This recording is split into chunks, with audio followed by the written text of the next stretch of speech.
Saudara-saudara, dalam wawancaranya dengan majalah Matra, Nurholis menyentuh tentang pakaian wanita, yaitu jilbab. Permasalahan jilbab saya kira sudah permasalahan yang sudah lama.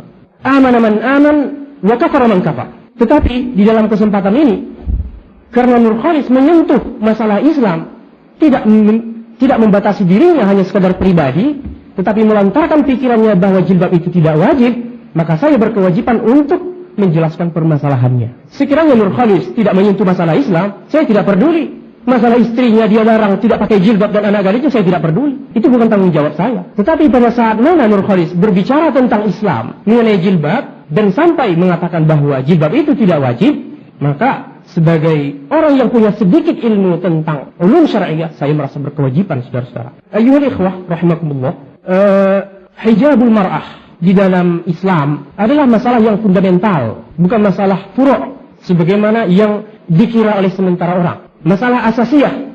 Sampai Muhammad Ali As-Sabuni di dalam tafsir Ayatul Ahkam menyebutkan orang yang membantah jilbab karena mengingkari kewajibannya kafir murtad. Boleh dibaca, saya sengaja bawa. Tetapi orang yang tidak mau menggunakan jilbab hanya terikut karena arus situasi masyarakat dan tidak mengingkari wajibnya, dia adalah asiyah. Dasar daripada hijabul mar'ah adalah Al-Quran dengan nas yang qat'i. A'udzu billahi minasyaitonir rajim. Ya ayyuhan nabi, qul li azwajika wa banatika wa nisa'il mu'minin yudnina 'alayhinna min jalabibihin. Dzalika adna ay yu'rafna fala yu'dzaina wa kana Allahu ghafurar rahim. Suratul Ahzab. Pertama sekali khitab itu ditujukan kepada Nabi, diikuti kepada anak-anak Nabi dan kemudian nisa'ul mu'minin. Katakanlah, hai Nabi, katakanlah kepada istrimu dan putri-putrimu dan kepada wanita-wanita mukminin, perempuan-perempuan mukminin, istri-istri orang beriman, ya.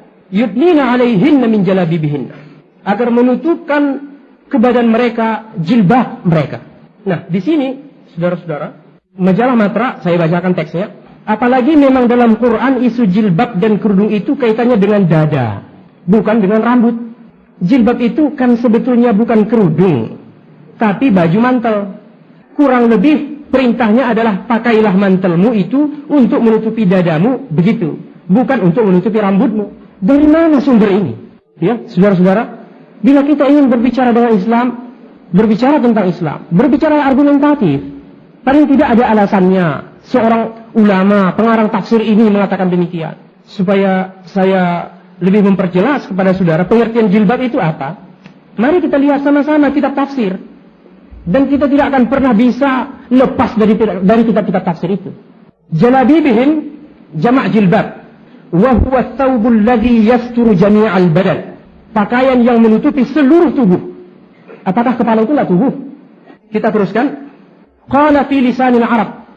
Disebutkan di dalam lisan Arab supaya saudara tahu bahwa lisan Arab ini adalah referensi yang terbesar di dalam ilmu bahasa, ya, yang banyak dipakai untuk penulisan disertasi dan tesis, khususnya yang menyangkut tentang arti kata-kata. Apa kata lisanul Arab? Al-jilbab thawbun awsa'u minal khimar duna rida tughatti bihil mar'atu ra'saha wa sadraha. Jilbab itu maksudnya pakaian yang lebar, luas, lebih luas daripada khimar, kerudung. Dunar rida, tidak pula selendang. Dipakai perempuan untuk menutupi kepala dan dadanya. Jadi kalau kita merujuk kepada ahli bahasa sendiri, dari mana datang istilah jilbab itu disebut sebagai mantel? Saudara-saudara, lebih diperjelas lagi oleh Ibnu Abbas, orang yang melihat langsung kehidupan istri-istri Nabi. Ya, qala Ibnu Abbas, umira nisa'ul mu'minin ay yughattayna ru'usahunna wa wujuhahunna bil jalabib illa 'ainan wahidah liyu'lama annahunna hara'ir. Istri-istri kaum mukminin, bukan hanya istri Nabi, istri-istri kaum mukminin diperintah untuk menutupi kepala dan mukanya dengan jilbab, kecuali hanya satu mata supaya diketahui bahwa dia adalah bukan hamba, bukan budak. Itu adalah kata-kata Ibnu Abbas yang menyaksikan langsung kehidupan Nabi Sallallahu Alaihi Wasallam dan para sahabat. Jadi saudara-saudara, perintah hijab sekali lagi harus kita bedakan dengan jilbab. Ya, perintah hijab itu datang ya setelah mana ketentuan syariat datang ya mewajibkan menutup aurat. Jadi oleh karena itu menutup aurat, menutup as-sitr ya, yang dimaksud di sini tentu lebih daripada sekedar sitrul aurah. Oleh karena itu, lihada ittafaqat ibaratul mufassirin ala anna al-murad bil jilbab ar-rida alladhi tasturu bihi al-mar'ah jami'a badaniha fawqa thiyab wa huwa ma yusamma fi zamanina al-malla'ah atau milhafah wa laysa al-murad sitrul aurah kama dhanna ba'dun nas. Sebagian orang menyangka bahwa di dalam Islam itu hanya cukup tutup aurat.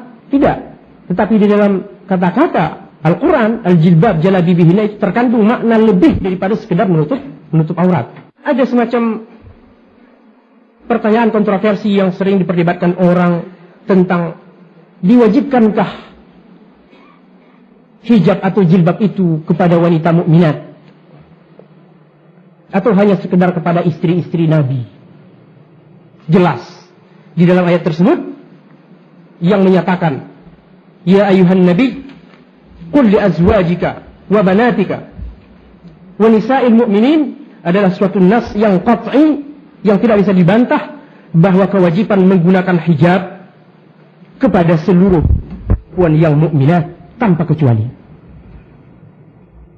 Jadi kalau sekiranya ada orang mengatakan bahwa menutup aurat itu hanya wajib di luar salat, itu nggak perlu didengar. Anggap aja angin lalu, karena dia tidak bicara argumentatif. Itu hanya keluar dari hawa nafsunya sendiri.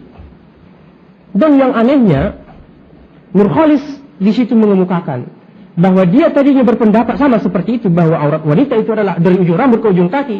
Namun setelah disalahkan oleh Saifuddin Zuhri, saya tidak tahu apakah benar beliau menyalahkan atau tidak karena nggak pernah ketemu dengan orang tersebut.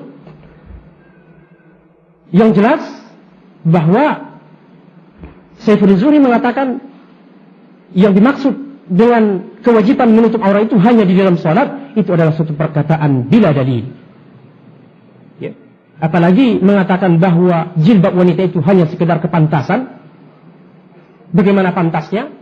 Pantas di Arab mungkin seperti yang disebut Nurkhalis begitu, dan di Indonesia mungkin seperti baju kebaya, dan mungkin di Barat pakai pakaian renang, itu yang pantasnya mungkin. Itu kalau kita pakai standar kepantasan. Selama kita tidak mengacu kepada nas Al-Quran dan hadis Nabi, kita akan berantakan. Gitu. Jadi hendaknya di dalam memahami Islam, saya mengajak saudara-saudara, walaupun begitu kerasnya pembicaraan saya itu hanya sekedar langgam orang Medan begitu. Nah, saya mengajak saudara-saudara, tidak termasuk Nurkhalis Majid, tidak terkecuali Nurkhalis Majid, untuk merujuk kembali nas-nas Al-Quran dan hadis Nabi dan pendapat para ulama kita. Mereka itu sangat kaya meninggalkan warisan intelektual. Apalagi mungkin Cak Nur sendiri yang sudah menyaksikan perpustakaan Islam di berbagai universitas, makhtufat, transkrip, peninggalan warisan intelektual ulama-ulama kita. Tidak butuh kita kepada Barat dalam memahami Islam. Ya? Kita tidak butuh kepada Barat, dan Barat tidak akan mungkin mengajarkan kita cara yang baik dalam memeluk Islam. Karena mereka sudah menyimpan semacam perasaan iri dan dengki sebagaimana disebutkan oleh Gustav Le Bon karena warisan perang salib dahulu. Akhirul kalam. Wassalamualaikum warahmatullahi wabarakatuh.